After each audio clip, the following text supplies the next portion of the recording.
Keefton Belt and then away from Gary Gardner, and now it's Stanislas, 25 yards out, shut down by Roberts, and then he plays it into Danjuma. Danjuma slotted in!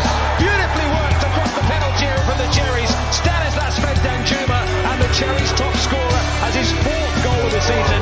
9 minutes in, fabulous start. Arnaud Danjuma, 1-0.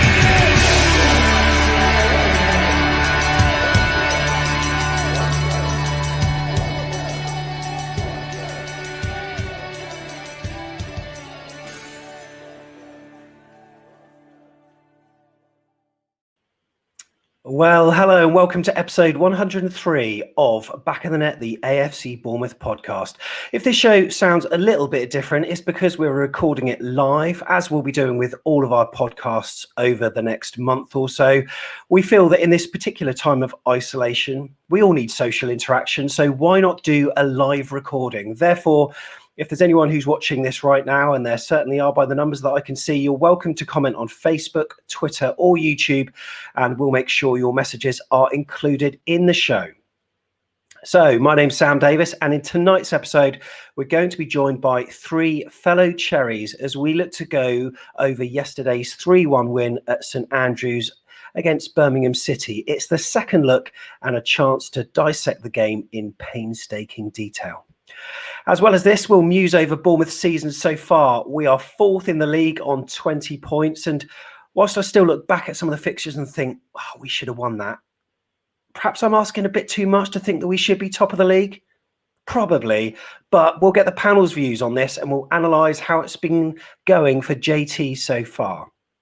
Now, our next match is against Reading, and we'll also be looking forward to that one. But with that being 2 weeks away, we're now going to be suffering a dreaded international break. And whilst it's more palatable to have 3 international fixtures rather than the 2, it's still a tough time. And with lockdown as well, it certainly makes it all the worse. Now, one organisation that's trying to be a shining light through all of this is Talking Cherries, which is a fans-led mental health initiative. So we speak to Simon Kay, who brings us up to date on what is going on. Plus, those on Twitter might have also seen some fundraising going on for a Bournemouth Football Academy in Uganda. Intrigued and want to know more? Well, we catch a word with Steve Butler, who will be providing some more information all about it. But before that, I think we need to do this.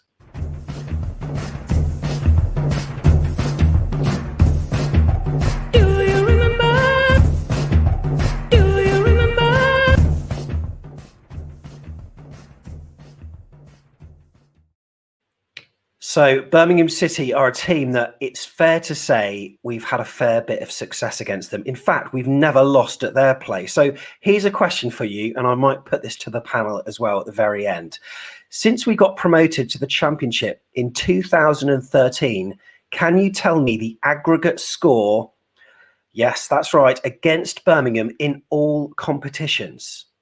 Now, credit to you if you get this right. The aggregate score since we got promoted to the Championship in 2013 in all competitions.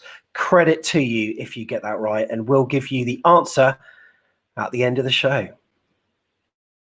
This is Mark Pugh, the foodie footballer, and you're listening to Back of the Net. So let's meet the panel for tonight's show. Firstly, it is Jeff Hayward. Jeff, how's it going? Pretty good. Excellent. We've also got Neil Dawson, a familiar face here as well. Neil, how are you, sir? I'm good. I'm just trying to work out that Birmingham question, so I might be looking a bit vague. No problem at all. If we hear any gaps, then yeah, we know what you're doing. Also, Tom Jordan is here as well. Tom, how are you? Yeah, all good. Doing the same as Neil, actually, at the moment. That's what I like to hear. So a second lockdown, gentlemen. But Jeff, a win certainly helps to make that 2 weeks go a little bit smoother, doesn't it? Yeah, that's more like it. Yesterday was much more what we want, what we've called for. So power to the fans. We got what we wanted. A win with a lot more fluidity. In fact, the shape was better from the start. And I think, we've been calling on Jason to be a bit more flexible, play forward at the back when it's against teams that don't offer a lot of threat going forward. He did that. In fact, it was much more attacking than I thought and paid dividends. Neil, are you a big fan of international breaks? No, because I can still remember the days where when we first arrived in the Championship and how gutted we felt when we had to go another week without a game. So I think if you've on a run of victories, you don't want the international break to come because you want to build on that performance. And at least we went into one on a victory. The worst thing ever was in the Premier League when we used to go into 1-1 on a defeat, then play another couple of games, not win, and then go into another international break. You just used to think that the world had ended. So no, could do without them. Don't particularly like international football either. No, I agree with that. And Tom, you're basically the new Sam Davis on Back of the Net now, but just a younger, better-looking version, I've got to say. You've been presenting a number of shows now and also representing the podcast Far and Wide recently, haven't you? Yeah, I've enjoyed it, Sam. Yeah, obviously let me take the reins. I'm going to say I'm a bit of a Jason just coming through for Eddie. Do you know what I mean? I'm waiting in the wings. But no, I've enjoyed it. And second, what Neil says, not a fan of the international break. But the only thing it'll probably give us is we'll see how boring England are to watch. And it will make us feel a little bit more positive about what we see on the pitch for Bournemouth, I guess. It always baffles me how boring it is to watch England at times. So hopefully it won't be the same, but I'm not expecting much. No. Okay, so brilliant. Let's go over yesterday's game then. This is Tommy Alfick, and you're listening to Back of the Net. So we've played Birmingham City 11 times at their place and still never lost. And unlike Tuesday's performance against Wednesday, Jeff, it never really looked likely that record would change, wouldn't it? We were brilliant yesterday. We're very good, and particularly the first half, which has been one of the big weaknesses this season. That was the first half that actually had a lot of energy, a lot of dynamism from the start. I think the team he picked was very attacking, but it worked. And do you know what? It was a bit 4-4-2 and inverted wingers. Remind you of anybody? Yeah, good call. Birmingham City, Tom, you had a few away games there, haven't you? Yeah, I've always had a good one when gone to Birmingham. It's one of them grounds, isn't it? You seem to have it sometimes, and they must hate it when we turn up. But I think we were just in control from start to finish. And like Jeff said, it was nice to start the game on the front foot because regardless of the fact that we've managed to get the results to a degree, the first halves have been really poor, and we've kind of stepped up a little bit in the second half. But yeah, we definitely came at it from the off, which was really good to see. And we went with attacking intent, and that showed. Neil, how do you think it is about playing at St Andrews that seems to make it such a successful hunting ground for us? I mean, surely if we're going to be building a new stadium at some stage, it just needs to be a replica of that.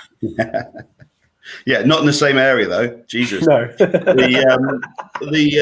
I was laughing at what Jeff said about getting off to a better start, because I don't know if you listened to the commentary with Willow and Chris Temple, but Willow actually said on about 90 seconds that's another poor start we've got off to. And I thought, Christ, I thought I could be a harsh critic sometimes, but given them a minute and a half and written off the first half performance already. So I don't know. St Andrews, I guess there will be some psychology in it. A lot of the players have played and won there before. Even though we've had a few changes lately, we've got the nucleus of that side. Plus, they'd already had a 4-1 win, haven't they, against Coventry earlier on in the season. So I just think it's probably it's always a nice big wide pitch. We play with width, nice playing surface, and Birmingham aren't. All the years that we've been up and watched Birmingham, they're not a physical team. Normally, we look at us against Burnley, etc. They've always tried to play nice football and not been quite as good at us, as good as us at it. So I think that's probably add all those factors together, and that's why we like St Andrews. So we went into this match with Bournemouth publicising a 4-4-2 formation. We had Begovic, Stacey, Mepham, Kelly, Rico, Lewis and Lerma, and then Brooks, Junior Stanislas, Danjuma and Solanke up front. And Tom, it wasn't really clear to me whether it was a 4-3-3 or a 4-2-3-1, but what did you make of it when you saw us line up? Yeah, I think the key thing was that we'd obviously changed to a 4. I think JT was probably nudged into that due to Cookie being suspended as well. But having said that, it's what people have been calling for. And, to be fair to him, we were poor in the week and he reacted and changed things. But whether it was a 4-2-3-1, 4-3-3, 4-4-2, I think it was because of the flexibility we had in them front areas. it meant they kind of could all be quite fluid. I think Don was the spearhead, and then you'd probably say it was Junior was a bit more central with Brooksy from the right and Arnie from the left. But like I say, with them type of players, they're very fluid and they can just interchange throughout and makes them really hard to pick up. And it allowed a lot of them, especially Brooksy, to get a lot of time and space on the ball and just cause problems throughout. So it was definitely the way to go. And I really enjoyed watching us just look back to our old selves and just really exciting to watch every time we had the ball.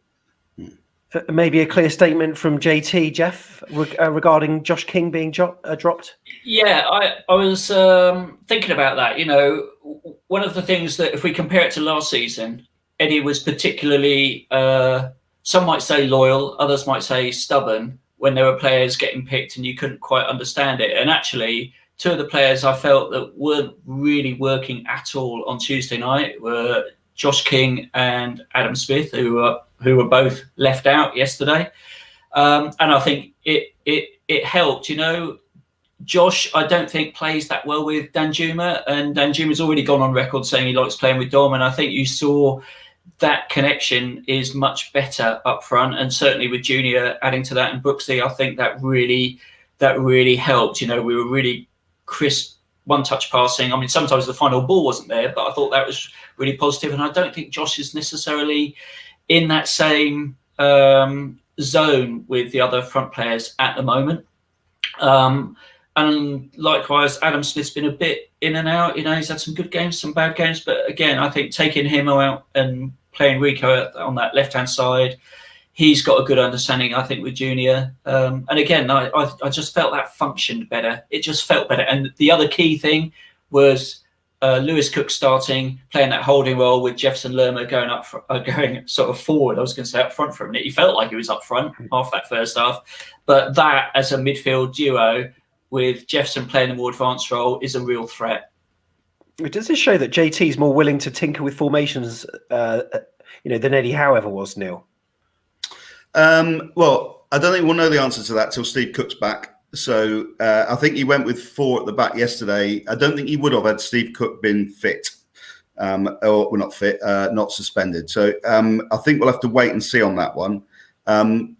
Interestingly, I think the only other time we've kind of played that formation this year was when we had to against Blackburn, and that got us on a spree as well, of an attacking spree that got us 3 goals in that game. I think the point of playing 4 at the back for me is not so much about whether you should have 3 or 4 at the back. The argument I've always made is that we've got outstanding forwards. So if you look at that forward line that we had yesterday, there's not a forward line near that in the Championship. Then you add to the fact we've got a Norwegian international centre forward on the bench, an England under-21 international, Sam Surridge, and then Rocco, who I assume has played at some level for Spain. So you got those 3 not even in it, and look at the 4 that started. So I just think to play 5 at the back, you're just not having the opportunity to get all of those players on the pitch. And we saw yesterday when you put them all on the pitch, I mean, the average Championship defence will not want to face that. Agreed. And Tom, I mean, we started so strongly, and I think that Chris Temple said that in that first half, it's the first time we've scored in the first 45 in 5 matches. And part of me thinks, maybe that defeat on Tuesday was possibly the best thing to happen to us. Yeah, I think I've said that. I think it's easy to say now after we got the win, but I think we were kind of, without playing brilliantly, we were getting over the line. Sometimes only a draw, but we were pulling something out of the bag in the second half, and almost turning up to games and having too much quality to lose. I think in the week it was a real wake-up call that we can't just turn up and win games. We've got to put a shift in. We've got to all perform to our levels, and I think weirdly that was probably what we needed to some degree, because we were getting away with it a few games before. But I thought we started the game well, and that hasn't happened enough. I don't know whether a little bit of it was to do with Birmingham as well. I think a lot of the opposition have really pressed us high in the first half of games, and then almost tired a little bit, and we've managed to break them down slowly and be patient. But we definitely just took control of the game straight from the off. Like Jeff mentioned as well, I think having Lewis back in there that little bit deeper helps. It means Jeff can press really high up, all engine as he is, and Lewis can kind of dictate the play. Shame he went off, but I thought he started the game really well. And it just seemed to tick from the off, and that was so good to see, because it has been every game I felt like I've been at half-time going, well, we can't be as bad second half. And it's just nice to be able to start the game so well and on the front foot. We had a few shaky moments early doors in the first few minutes, but then Jeff, on 9 minutes, I mean, what a move for the goal. Talk us through it. What a move. Well, it was a bit of scrappy sort of defensive work from Birmingham. I mean, they cleared it out, but Lewis Cook winning the ball in midfield, shipped the ball right. I think it was Brooks and Stacey combined, slightly luckily, but it got to Lerma, who obviously meant that nutmeg on the Birmingham player. Gets it beautifully into Dom, who sees Junior. What a through ball from Junior. In fact, Brooks had done one a little bit earlier to Arnie, who is always on the back of that full back there, ready to accelerate into the box. And boy, it was the classic Danjuma finish, wasn't it? You knew where it was going. Well, the keeper didn't, but we did. And he certainly seems to specialise in that, doesn't he? When he always comes in from the left and puts it across the keeper. That's probably the third time he's done that this season. But cracking goal, and just shows that we are capable of playing that type of football. And Neil, it's almost a mentality thing because formations aside, they just looked so much more crisp in the pass, more diligent, stronger on the ball. Little triangles on the right hand side and the left hand side. It was much better to watch, wasn't it? It was, but I just don't think you can say formations aside for that, because I think that formation allowed the front four that we talked about that are glorious, whichever ones we pick. Like Jeff said, Lerma was getting forwards aggressively, and then because of the nature of the players they are, Rico and Stacey were joining the attack frequently. So I think that 6 or 7, by my maths, players, all of whom are very comfortable with the football, all close together. Whereas what we've seen in previous weeks, particularly in first halves, were 5 sitting fairly deep and being pressed back. That leaves kind of 2 in midfield and 3 up front. That's an awful lot of pitch with only 5 players in it. Whereas we were high up the pitch with 6 or 7 players in the attacking. And that's what allows those little triangles. And players like Brooks and Stanislas just behind the defence will cause chaos, as Stanislas showed with it was a wonderful, wonderful pass that was for Danjuma. And to your point, Sam, if you look at his highlights reels when he was in Belgium, that type of goal is not a goal that he just has developed since he was here. If you were showing defenders how to mark Danjuma, you would just say, do not let him cut inside onto his right foot, because that's all he does.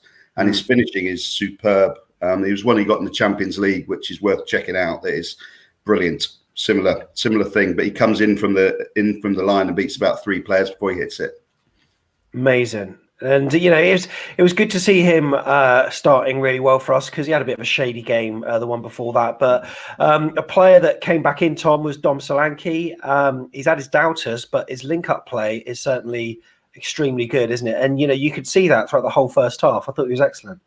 Yeah, definitely. I think he's had his doubters in terms of being a striker that hasn't scored enough goals at the end of the day, and his finishing hasn't been good enough. But I think everyone would agree that he gives us a lot, and we missed him in the week.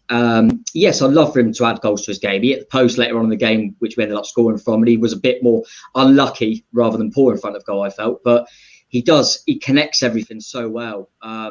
He makes it so much easier for the 3 behind him, and he does so much hard graft. And I like Jeff said earlier, with Arnie saying that he likes playing with Dom, and I'm not surprised. Dom is a really good partner to have. I'd love him to add some goals. Is he a natural finisher? Probably not, but I think he will still get a fair amount for us, and he does offer so much to the team. I think you saw, along with the formation change as well, and Dom being back up there, how much better obviously was David Brooks. I mean, I thought he was. Jeff mentioned about Kingy and Smithy getting dropped because they were poor in the week, and I agree. But Brooks was awful, I thought, against Sheffield Wednesday. I thought he was hopeless. But the system change, along with Dom Solanke leading the line, you just got a completely different David Brooks. He looked so much more comfortable. He wasn't stifled. Do you know what I mean? He had players around him, little triangles, like we were saying. So, yeah, I think if you're going to play that way, Dom's got to be the spearhead of that. And like I say, he will always get a bit of criticism because he doesn't score enough goals for a striker. But his general play, I thought was brilliant again yesterday. Really did. It's quite good to see us mixing it up, Jeff, as well, because there were a few long balls that were played over the top, and Dom was on the end of one of them where he sort of chested it and almost pirouetted perfectly And then Brooks as well with a heavy touch. But we were mixing up. We were playing short, sharp balls. We were running through the middle, going down the wings. In many ways, it was probably one of the best halves of football I've seen perhaps this season. Yeah, and I think we need that. We need that variety. You know, it's easy to say that we're a passing team and we get all too predictable, but we don't. The coaching team, credit to them, had obviously spotted something with Birmingham, and there was definitely space out there on the flanks. And it was great to see us exploiting that as well, because I think one of the things that this shape does is it does leave us a bit more open, particularly, you know, Brooks, Danjuma and Stanislas are not great at getting back to help out the midfield or the defence. So it was almost like a team that was picked to score more goals than the opposition. And against a team like Birmingham, who haven't scored many goals this season, absolutely the right tactic. And I think playing that way, you know, we had goals in us. I mean, we just looked so much more direct when we needed to be, so much more intricate when we needed to be, and it was lovely to see just that sort of fluidity that we haven't really, certainly didn't see in that Wednesday game, or against some of the other teams where we've really been poor. You know, QPR springs to mind. You know, we were just on it yesterday, and that was fantastic. The attitude was great. And, you know, Birmingham changed their formation, didn't they, halfway through, Neil, I think. I'm not sure what they started up with. I think it was 3 at the back, was it? And then they swiftly changed it. Yeah, I think they'd obviously seen all of our games. They'd set themselves up to play a like-for-like formation, as you normally do if you're playing someone better than you. You got to work out that they will exploit their formation better than you, so you tend to match up. And then I think their manager will have seen it and thought, well, let's give it a go. Let's start with different formations, see how it gets on. And then once we kind of gone 2 goals clear, I think they had to match up. So they moved to 4 at the back and replicated what we were doing. And did they look any better for it? I don't think they really did they? They had the odd spell, but in the main, they were pushed back so deep by that they looked like we have in some games earlier on in the season where you just can't get out properly to any effect. You look like you're breaking all the time. And then Lewis Cook, I think, was pulling the strings during a lot of that first half. So Tom, I don't know what you felt on 37 minutes when he pulled up after a challenge, I think it was, and was hobbling off the pitch. I feared for us after that, especially, you know, at that stage, 1-0 up. There were echoes of Coventry with us dominating but not getting a second, and we then had to change formation with Gosling and Lerman. I wonder what the hell was going to happen, but we did all right. But did you have fears at that point? Well, I had fears in the sense that Lewis Cook got injured, and I hope it wasn't going to be long term. It doesn't look that way. It looks like it was just kind of a kick, and he should be all right, especially with an extra break with the internationals. But I think, like you say, he was controlling it. He was bossing the game. He was dictating the tempo of the game. He was brilliant.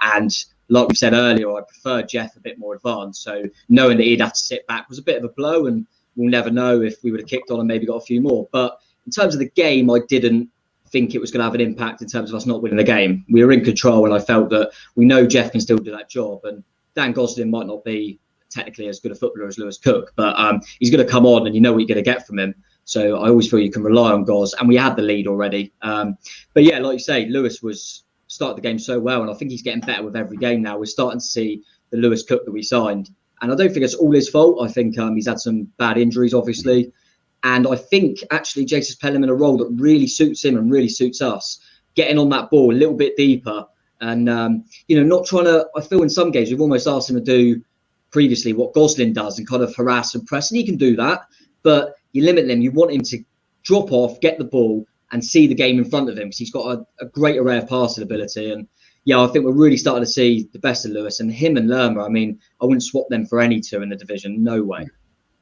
Not Philip Billing, Tom? Not quite. Not quite. And Jeff, he wasn't even in the squad. I don't know if he was injured or anything, but again,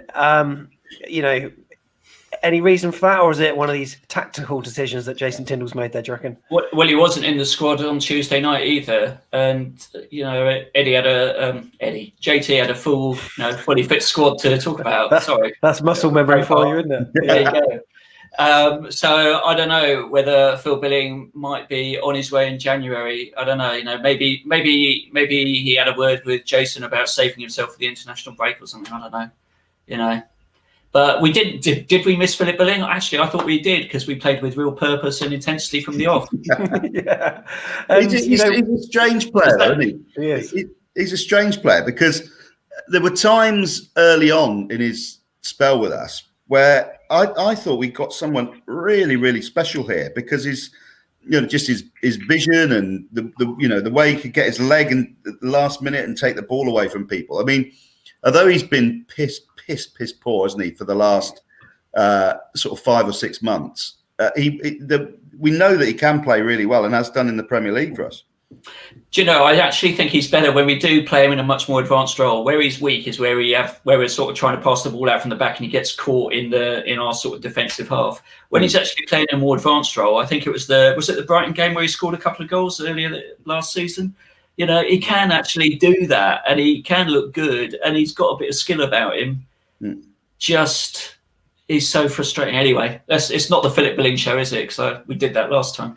Well, no. I mean, is it the David Brooks show? Because, Jeff, since you talked us through the first, why don't you talk us through the second? David Brooks runs across the pitch, beats about 3 players, and then decides to have a shot. It's going sort of softly into the goalie's hands, gets a nice deflection, goal. Fantastic.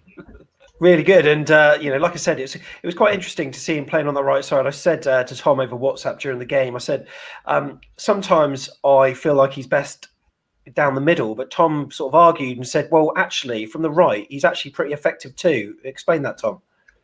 Well, I was just kind of saying that I totally agree that he's probably his favourite position, I would say, is kind of that 10, kind of in behind the striker, a bit of a free role.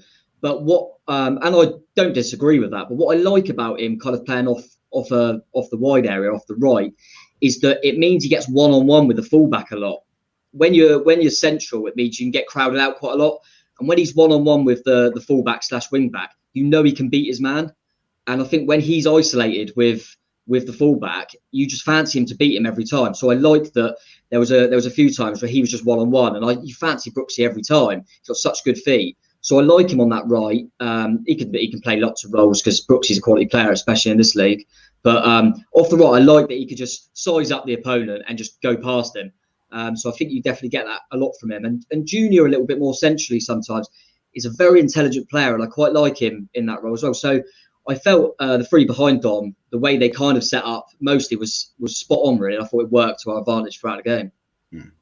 And then he scored our 3rd goal, and we attacked, and then it broke down. Birmingham tried to, then break away, but I think it was a Lloyd Kelly challenge, and then Chris Mepham sort of mopped it up and played in Solanke, who manufactured a chance. And typically for him, it didn't go in, but it was close enough. I mean, it was the best outcome, really, and fell straight to David Brooks with Neil, a very assured finish. But those ones are quite easy to hit over the bar, aren't they?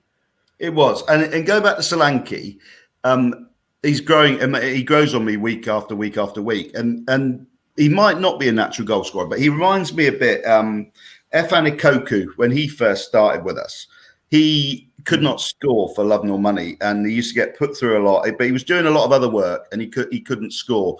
And I always remember Harry Redknapp saying they were working on his finishing all the time. And he said once he gets 2 or 3 under his belt, he'll go on and score a load. And I've got similar hopes for Dom, actually, because the last few games, keepers have made fantastic saves. I mean, that shot yesterday back off the inside of the post. And another day that's just going to take a blade of grass and go in, isn't it? And I think he will get into a vein of goal scoring form. But yeah, no, it came back and Brooks smashed it. I think it was right foot, wasn't it? He hit it with.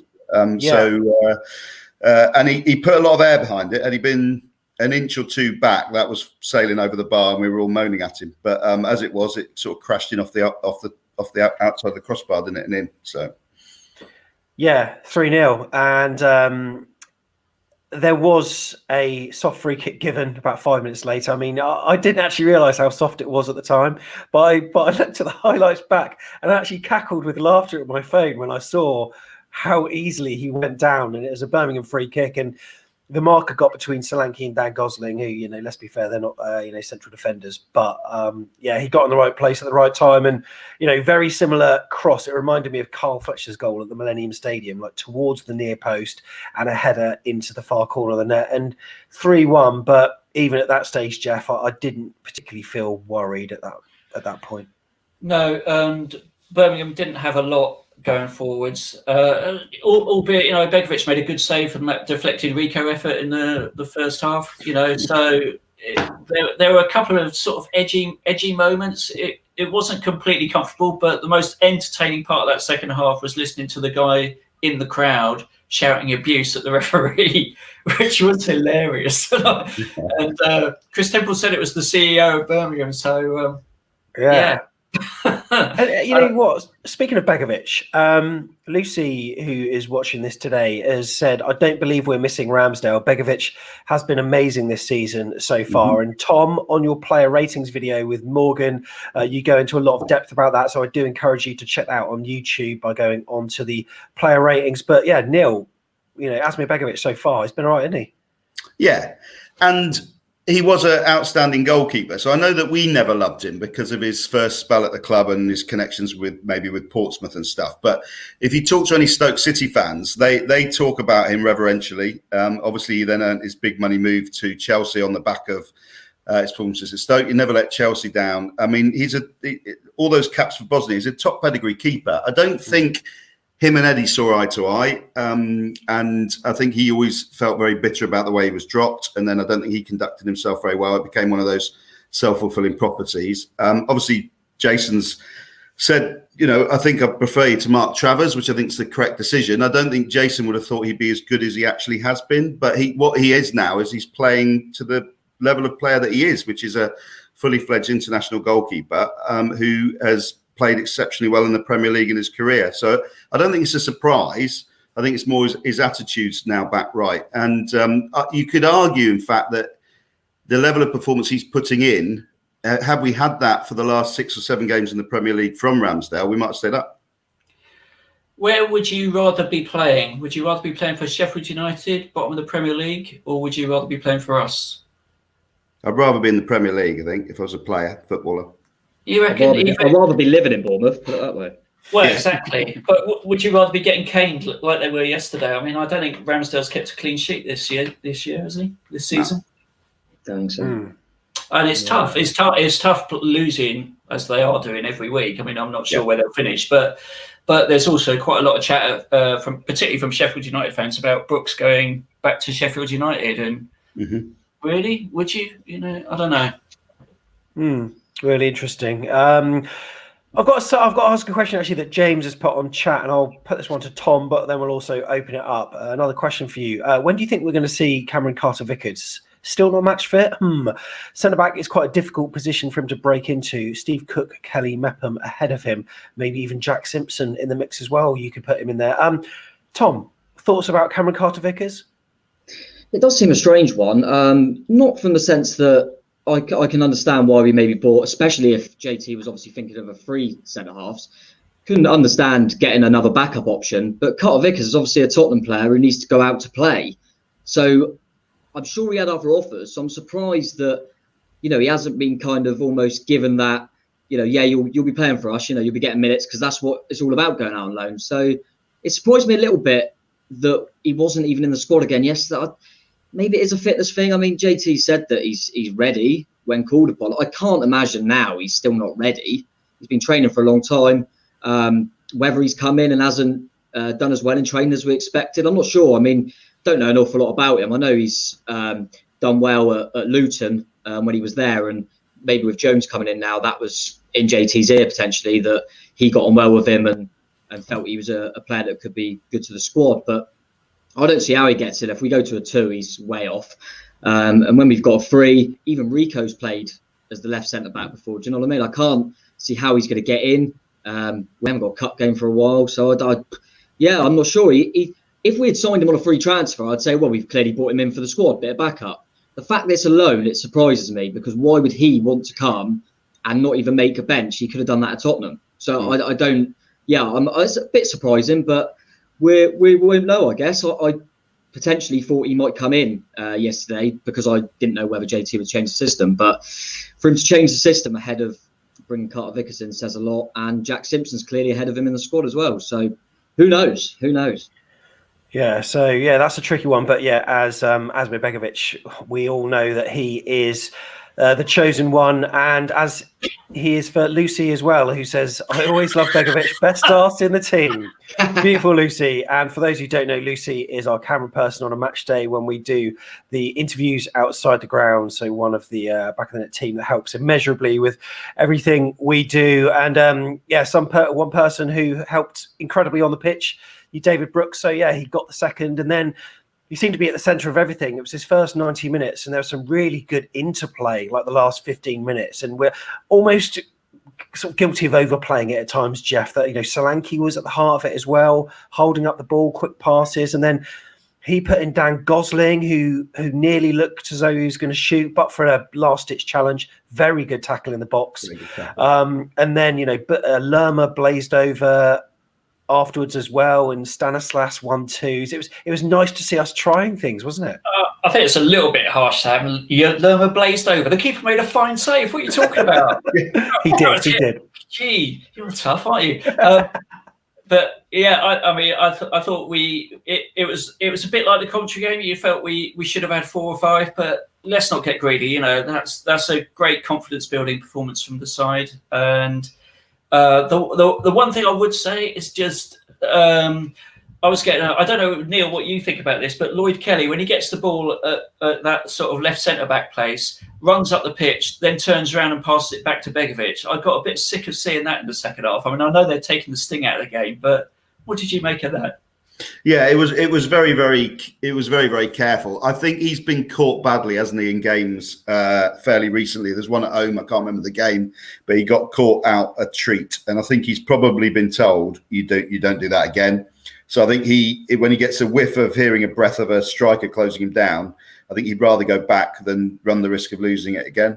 I think the other thing we probably need to touch on was the hilarious sort of procession of free kick takers. Queuing up to hit the wall, wasn't it? So I felt sorry for Rico, because clearly he's blazed one ridiculously wide and been told that's it, you're never taking him again. And now you got sort of like Stanislas, Danjuma, Brooks all taking it in turns to hit the wall in exactly the same spot.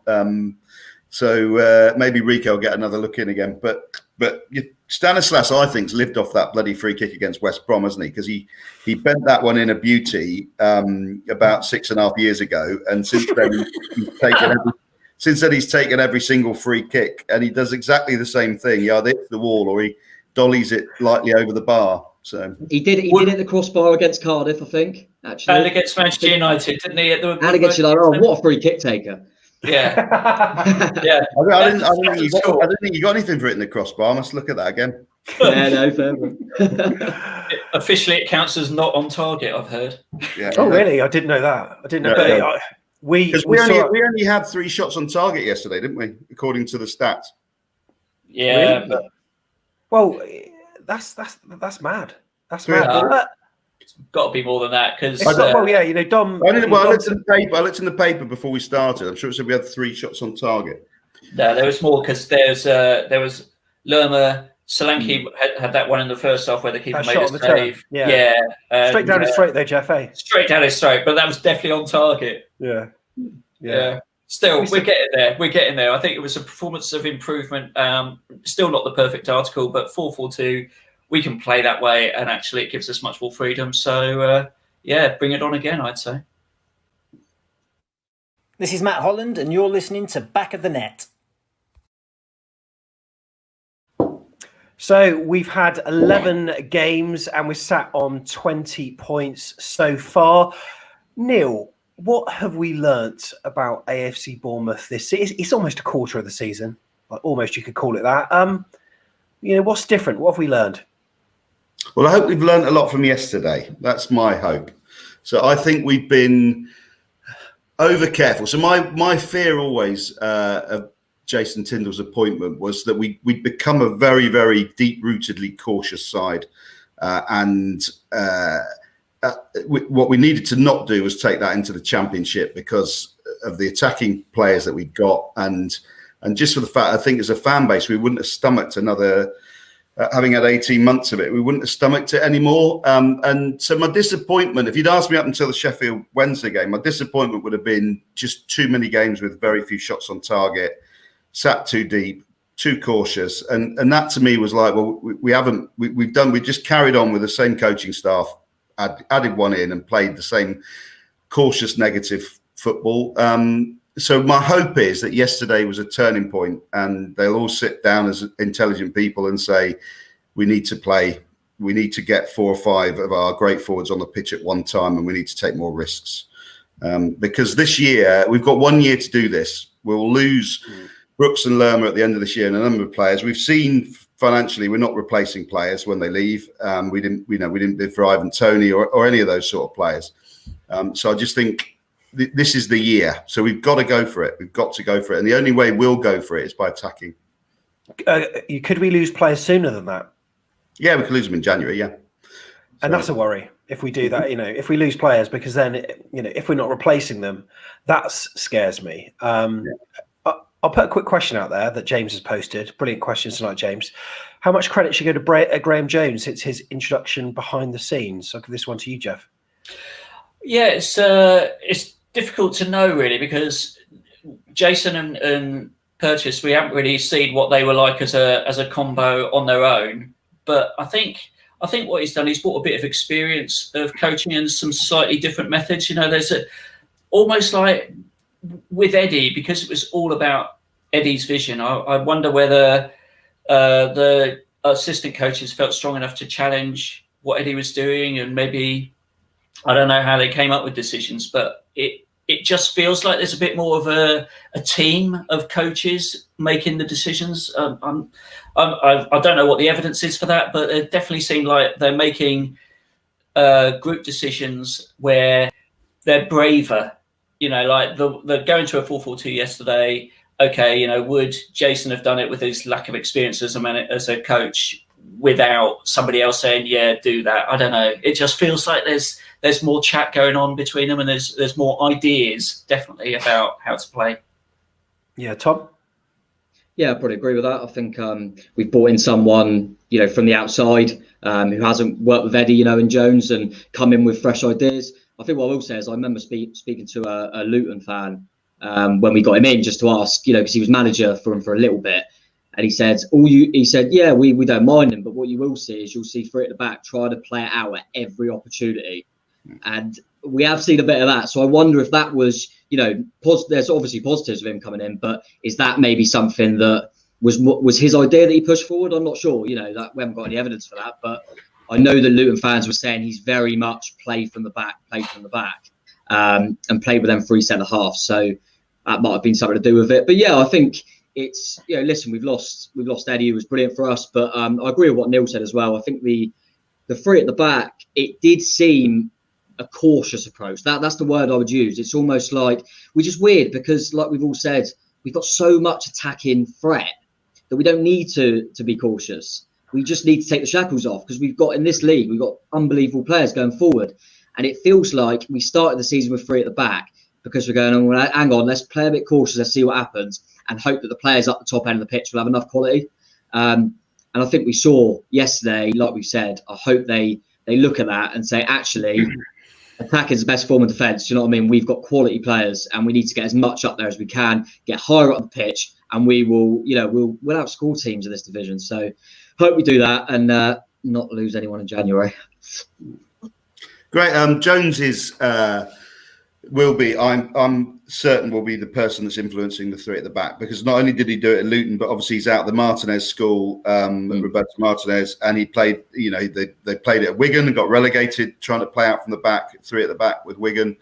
Played it at Everton, much to the disgust of the Everton fans, because it quite samey and tame, and so I would think he will be a heavy influence on that. I also think probably the times when we played it in years gone by, I think Jason's a fan of it, because I think he will have influenced Eddie on it, because we used to have little spells where we tried it and then we quickly reverted back to, Eddie always went back to the 4-4-1-1 whenever shit hit the fan, because that was his, that was the way he knew he could get the best out of the side. So I think Jones. We don't know what he's brought in terms of some of the good things as well, but I think he definitely will be instrumental in that three at the back. I think the key is what you were saying, Tom. We've got to play higher up the pitch. If we're going to play three at the back, like we did against Coventry, where we pressed them really high up the pitch, it didn't matter that we had three centre halves. I mean, crikey, the centre halves were overlapping and putting crosses in that game. And I think that sometimes we just play. When we play three at the back, it's in the mindset of the players to just be so conservative that we stay so deep, and it invites the opposition onto us. And that's when we look like we're really poor and overcautious, and the distance between us and the forwards is so huge. That's when it doesn't work. But for the four yesterday, it was great. And actually, I wonder whether he might keep, if Cookie comes back, he might keep Cook and Mepham and just move Lloyd Kelly out to that left back role. Because actually, I think Lloyd Kelly can offer us quite a bit going forwards too. Interesting. So Tom's going to later on in the week be given his player ratings with a GCSE style grades, although I think they've changed the way they do it these days. So let's go around and give them a grade. I think I was going to go for a B+, but based on the amount of draws that we had, I think I'm just going to go for a solid B for AFC Bournemouth season so far. Tom? Yeah, I want to go against you, but I was going to say B. I think, the fact that obviously we've only lost the one game, but like you say, a few of them draws should have turned into wins. I think B's probably fair, to be fair. I would have, before balls kicked, when I said, one defeat and fourth in the league at this stage, I probably would have taken it. But performance needs to improve. We keep playing like we did at the weekend, then that'll go up very quickly. But yeah, I think B's fair. Jeff? Yeah, I think that's fair. We've still got room for improvement, which is kind of encouraging. You don't want to peak too soon. It's a long season, and I think we're getting into the way we're playing better. The players are connecting better with each other. We've just got to play with that same attitude every game, and that's going to be difficult because it's going to be knackering for the players to do that. But that's what they got to do, and really looking forward to coming back after the international break and 2 home games. Let's win them both 4-3. And you know what? There are some. I've just was looking at sort of November's fixtures and into early December. There are some winnable games in there, and a really good chance to put in that kind of run that we had when we won the championship as well. Neil, your assessment so far? I'm going to go for C because I think we have. Ooh. So how many games have we played? 11. 11, yeah. Yeah. How many games have we played to the potential of the squad really well? 2. 2. Yeah. Both at St Andrews. Both at St Andrews. So to me, it can't be a B. It's got to be a C. Interesting. What are your thoughts? Let us know in the comments if you're watching live on YouTube. We would certainly love to hear. Hi, this is Gary Chapman, the bloke who stands in the back of the North Stand shouting, "Up the Cherries!" You're listening to Back of the Net. Right, in this part of the show, we just wanted to bring you up to date with a few things that you may have seen online. Firstly, the Ibun Primary School in Bugembe, Jinja in Uganda is a community-based orphanage and football academy. The headmaster is Mr. Mwanda Albert and formed by Coach Kizza Joshua, a long-time AFC Bournemouth and die-hard fan. And it's got boys and girls teams, all ages from 8 to 19. Now, a couple of weeks ago, we all saw a tweet from them on Twitter, and they tagged us in, and it was fantastic to see fans of the Cherries over there. And as part of AFC Bournemouth's football family, Cherries fan Steve Butler wanted to start a fundraising platform to initially enable the purchase of AFC Bournemouth football kits and shirts, boots, socks, shorts, baseball caps for Coach Kizza and the boys, and also the girls teams in order to send over there. And then hopefully later on some other training items that can follow depending on the amount of funds that have been raised. Here's an update from Steve Butler. Hello, Steve Butler here. I just wanted to give you a quick update on the Ugandan Cherries GoFundMe page, which I started about 10 days ago or so now. It's been going really well, and thank you to all the fans from all over the world that have donated money. We've got to about, I think it's £2,540 at the moment. What the plan is that we're going to ship all the stuff out to them. We've got some kit that's been donated by Katie Shepherd, which is really good of her. We've got other offers of kit to come in as well. And also you might have noticed that Steve Cooks actually donated some replica kit, which is, I think he's organising himself, which I'll need to contact him about soon. But what we're trying to do is ship all this stuff out. I mean, doing it in conjunction with Eric Buggy, who's an expert in shipping and customs. We're in contact with the school because they have a certificate for customs, which they have to pay money if there's no certification in place. So that's what they're trying to get hold of at the moment. So as soon as I get the flag down for that, we can start sending stuff out.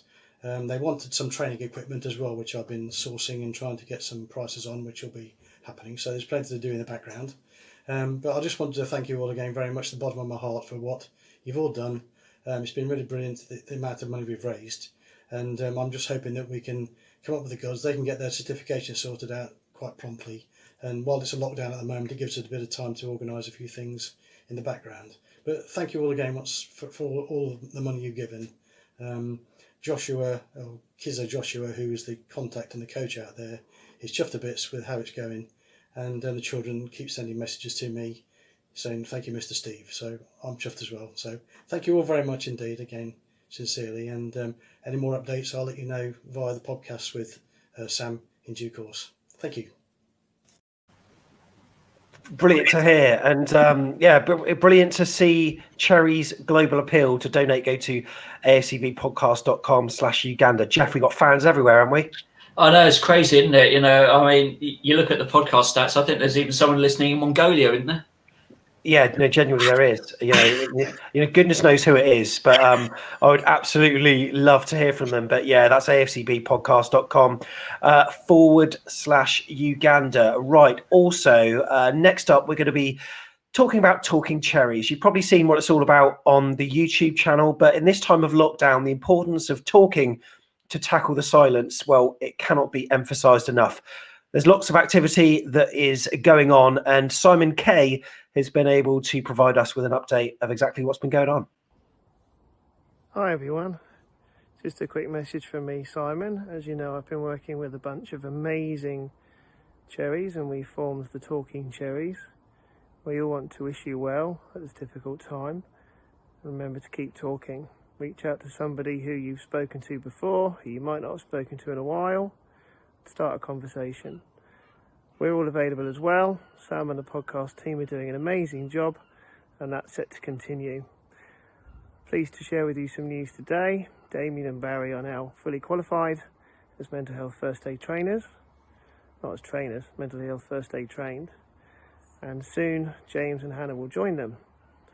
Along with Sammy and also recently joined Tracy, we will have 6. We have a plan to be able to keep talking and offer an additional hand for you to reach out to if you ever need it. Please continue to follow us, listen to the podcast, listen to each other, take care, and we're all in this together. All the best. Brilliant, Simon. Excellent. Great update. And you can follow on Twitter at Cherries Talking. And Tom, this is something that you're involved in, aren't you? Yeah, it's been great. Simon's been brilliant, and everyone involved really. Just such a great group of Cherries fans, and all kind of started, like we were saying, you have so many conversations at the football and with people because of your love for football and love for Bournemouth, and you don't even necessarily know the person, but it opens up conversations. And why can't that be taken a step further, and talk about how you're feeling and be a bit more open about it. So it's been great. Simon's been brilliant. Like I say, everyone involved, and doing the step up challenge at the moment and stuff, and trying to get a bit of exercise in during lockdown, which is key, good for your mental health as well. It's been a bit fresh out there at the moment though, so it's been a bit of a challenge, but no, it's great. And like I say, great bunch of people, and it's just great to have a conversation. Like you say, it's just fallen into a time where it's so important and being talked about more. So I think it's great. And like I say, Simon's really leading the way there for all of us. So yeah, feel free to check out Talking Cherries and stuff like that and get in contact if needed. But just keep talking to each other, whether it be about football or about anything, just start that conversation and go from there. Hi, I'm Michael Botto, making some noise for the boys on Back of the Net. Yeah, brilliantly said, Tom. So live on Sky on Saturday in a couple of weeks, 12:30 p.m. Cherries entertain Reading in a match that it could decide. Well, it will decide what team goes top, albeit maybe temporarily, given that there are some subsequent 3 p.m. matches. And they started the season pretty well, didn't they, Jeff? But God, they've tailed off. Last 3 games they've lost to Coventry, to Preston, and yesterday to Stoke, and those last 2 were both at home, losing 3-0 at home. In fact, they've conceded 3 in their last 3. They must be due for a win against us after the international break. What do you reckon? It's do you know much about them, Tom? No, not really. All I know is that I tipped them to go down at the start of the season. I remember seeing a few things about them having a few money problems and stuff like that, and I think with Riquelme, we ended up was training with him, and they couldn't really sign him. And I thought, well, there's going to be a bit of turmoil there, and they're going to struggle. But fair play to them for the start they had. But I did always feel like would I have still tipped them to be top 6? Probably not. Thought when the squad start getting tested and more games come around, they'd struggle. But listen, they still started really well, and it'll be a difficult game. But I think apart from Reading, it's taken shape a little bit with ourselves, Norwich, Watford. Do you know what I mean? Up there, Swansea up there. That's kind of what I expect to see more at the end of the season. But they started well. But like I said, probably a better time to play, and they'll probably be more happy for the international break though to try and regroup. But I'm not really sure how the game's going to go, because I think before these few defeats, they probably would have been full of enthusiasm and gone at us. They might be a little bit more conservative now, so might be able to take the game to them hopefully. Any idea how we'd line up against them, Neil? Well, as I say, you see it a lot with new managers, don't you? They come in, so he will have come in and he'll have set them up to play in a certain way, and then it takes a little while for everyone else to figure that out. So I always think you get sort of like a period of grace of about 6 or 7 games if you've had a pre-season, because people haven't sent there are no scouts now, but people haven't dialed into the live stream, watched the games, tried to figure you out. And then I think now teams clearly have got the gist of what Reading are doing. And you can see that in the last few results. Bit similar to when we changed our style under Eddie. To when we first moved to counter-attacking football, we were brilliant. We got off to the best start of the season we've ever had. And I remember we went to Fulham, didn't we, and took them apart, playing on the break. And everyone was saying, because teams were expecting us to be 4-4-2 with overlapping fullbacks and leave everyone forward and be easy to catch out, because that's what we'd done for the previous sort of 3 seasons. And then, so we caught everyone by surprise, but it didn't take them long to figure it out, realise that it wasn't a fluke, and then counter it. And I think that's what's happening to Reading now. How are we going to line up? I'd hope that we will line up with the same formation and maybe just tinker a few people within it, see how people come back from international breaks, etc. I've got a dreadful feeling that the 3 at the back is what we are doing this year, and therefore Cook will come back and we'll move back to 3 at the back. It'd be the most interesting team selection of the season, other than the first. We're likely, I think, to miss a few players coming back off international break. I mean, Lerma's got to go to Colombia and Ecuador and then back to Bournemouth in the space of 2 weeks, which is going to be, a bit of jet lag for him. So not sure whether he'd play. Hope Lewis Cook is fit. I was encouraged that. I think you're right, Tom. I think it's only a gash, so he should be okay. But yeah, I can't see how he can drop Stanislas and Brooks though. He's got to keep that same front line because it was so effective yesterday. It's one thing we didn't. Oh, sorry. Yeah, just if they're available, if Brooks is okay after playing for Wales, he's got to keep that.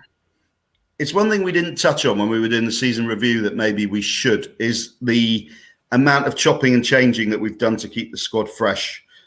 So when you think about the league's no different to when we were in it last time. And Eddie was what we used to see Brett and Jan rotate in and out, and occasionally we'd see Fraser come in. But for the rest of that side played week in, week out, week in, week out. And I think what they built up was a familiarity and patterns that people couldn't live with.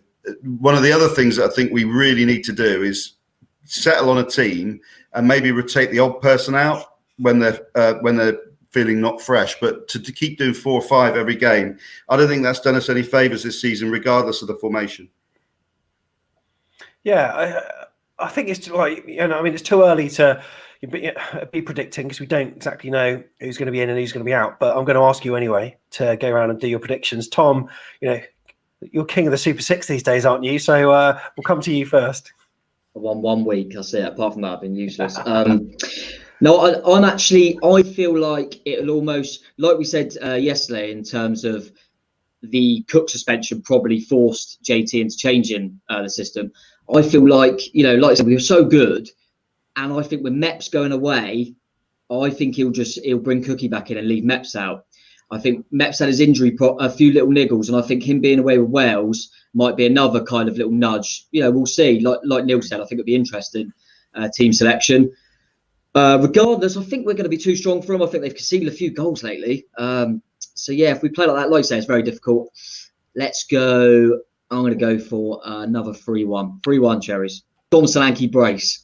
Love it. Would like to see that, Jeff. Yeah, I feel that we're going to outscore them. I think he will go 4-4-2 again, or whatever the combination was yesterday, 4-3-1, whatever. So I'm going to go 3-2. And Dom Solanke hat trick. There you go, Mr. Dawson. I'm going to say 2-1. So I think we'll go 2-0 up, and then we'll get late flutters. I'm not going to be so bold as to predict a Dom Solanke brace. I think he'll hit the woodwork at some point. We'll hit the wall from a free kick at some point. That's a given. Yeah, who knows who will score? Maybe Danjuma, one of those little curlers. Love it. I'm going to go for a 2-0. I do fancy Dom Solanke to get one. Not sure about the other one. I think it could be, someone a bit left field. But yeah, I'll happily take that. But it's good to know we're all going in. Rico banger. Let's have a Rico banger. Dom Solanke was a bit left field in itself on it at the moment. Well, I tell you what, people on the weekend were comparing with Steve Fletcher in terms of the fact that Fletch didn't get off to the best of starts. I think they're slightly different, like in terms of physique and power, strength, pace. But we'll see. Hopefully Dom Solanke will come good in front of goal, but certainly his link-up play. I think if Solanke gets to 600 appearances, I'll still be predicting his first hat trick. Yeah, well, who knows, Jeff? Apparently you're supposed to be running down the beach in your pants if he scores a hat trick at some point, aren't you? Yeah, something like that. Yeah, God knows. Just think of that being beamed live to Mongolia. Hi, this is the big un, Steve Fletcher, and you're listening to Back of the Net. Oh, I love it. Right, earlier in the show, we asked you what the aggregate score of Birmingham City versus AFC Bournemouth was since our promotion in 2013. So basically, championship onwards. Any ideas, Tom, or have you not really had the time to be working on? I mean, let's go through it. Our first championship season. Do you remember what happened? 4-2. Yeah, 4-2 at home. Ian Hart scored. No, sorry, 4-2 away. What about at home? We lost at home, didn't we, in the first season? Oh, what was the score? I think we lost at home in the first season. We did. We did. 2-0? Did we lose 2-0? It was a 2-0. Yeah, that's right. It was 2-0. And then I don't think we can forget what happened in the championship season, can we? Jeff, do you want to remind us of the score? That was the 8-0. And then wasn't the home game. We went 2-0 down, but came back and won it 4-2. 4-2. Yeah, it was. I think we pulled it back to 2-2 just before half time. Callum Wilson netted the equaliser, and then Jan Kermigan with a penalty, and then Charlie Daniels, smashed it. He smashed it into the ground and it just looped over the keeper to make it 4-2. Then obviously we were in the Premier League, but we played them twice. And people forget this, in the FA Cup and the League Cup. Glenn Murray late winner, wasn't there? Yeah, 2-1. What was the other one? Yeah, so there was one in the FA Cup and one in the League Cup. They were both 2-1 wins to Bournemouth at St Andrews. And then add to that the 3-1 on Saturday. And there are a couple of people in the chat that got it absolutely bang on, and I'm trying to find the people. I should hope so. They've had an hour to get a calculator out. Yeah, that's right. I'm sure they've been on the the head-to-head chat, but the final score: Birmingham City 9, AFC Bournemouth 23. So there we go. Congratulations if you got that right. That's the aggregate score since we've been in the Championship. And it's a team that we've never lost to on their own patch. So, certainly a good side to play. So what is happening next week here on Back of the Net? Well, I've got to say we've got a lot coming up. And for those watching on YouTube, Tom Jordan, this graphic was created especially for you. Look at that bad boy. It's Tom Jordan's player report card. So we've given the team our grades, but Tom is going to give the individuals their grades. The report card is coming up. It should be very interesting to see what you say for certain individuals. Also, Saturday, live at 5 p.m. We're trying to do our podcast around international football. Of course, England are playing next Sunday night against Belgium, so there's no Sunday night show. But there's a live show involving a former Cherries manager. He was also a player. He played over 100 games for us. Centre back. Was involved in the England setup. Pompey connections. Tom, who could it be? Well, it's got to be Kevin Bond then, so. It's Kevin Bond. Everyone thought it was Eddie. But Kevin Bond is joining us live at 5. But you know what, though? Neil and Jeff, you're going to be both involved with that. And Neil Meldrum is joining you as well, who former Echo editor, now reporting with The Athletic, amongst other things. And it could be quite explosive because he wasn't one to hold back, was he, Jeff? No, he wasn't. And a little bit hard done by, I'd say, at the time that he was managing us. You know, he was one of those. I saw him play, as I'm sure Neil did as well, in the back end of the 80s, early 90s. He was a great player for us, and his dad was an absolute legend for those of us who were around in the 70s as well. And it's going to be a fascinating conversation. I love the fact that Freddie Travers on chat says, I've never been so misled. One day we'll get Eddie. I might be like 60 years old or whatever, but it will happen. So that is next Saturday at 5 p.m. And as well as that, we've got another press pass lined up as well, where we chat to a couple of familiar faces in the media to discuss all things AFCB Championship and beyond. And those faces are Sky Sports presenter Caroline Barker, who gave us a name check recently in our match against Coventry. Really nice to hear that she listens, plus Matt Davies-Adams from the Totally Football League show, as well as a Chelsea TV presenter as well. And those two, Jeff, could be a decent pairing, couldn't they? Yeah, Matt Davies-Adams was the guy who predicted that we'd get relegated after we beat Manchester United last season. So, got a few words saved up for him. Interesting. Well, you were right. They were. He was right, yeah. Yeah. Did he have any money on it? Yeah. Right, so we better say thank you to our guest for today. Tom Jordan, thank you very much for coming on, mate.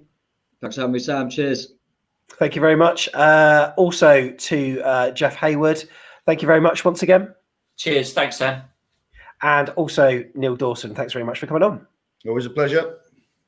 Thank you very much. So if you're watching on YouTube and you're enjoying this content, please do give us a thumbs up, and remember to subscribe as well, where you'll be the first to know about all our other shows that we've got in the pipeline. Plus, if you're listening on your podcast app, please consider leaving us a review. And thank you, by the way, to the chap or chapess who gave us 2 stars out of 5 for daring to question the fact that Josh King had a migraine.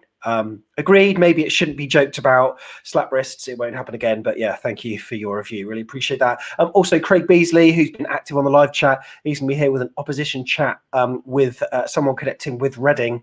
Maybe a player? Find out. Stay tuned. Make sure you subscribe. Thank you for tuning in. This has been Back of the Net, the AFC Bournemouth podcast. And in terms of the audio pod, we are back in 2 weeks' time, right after the Reading game. See you soon.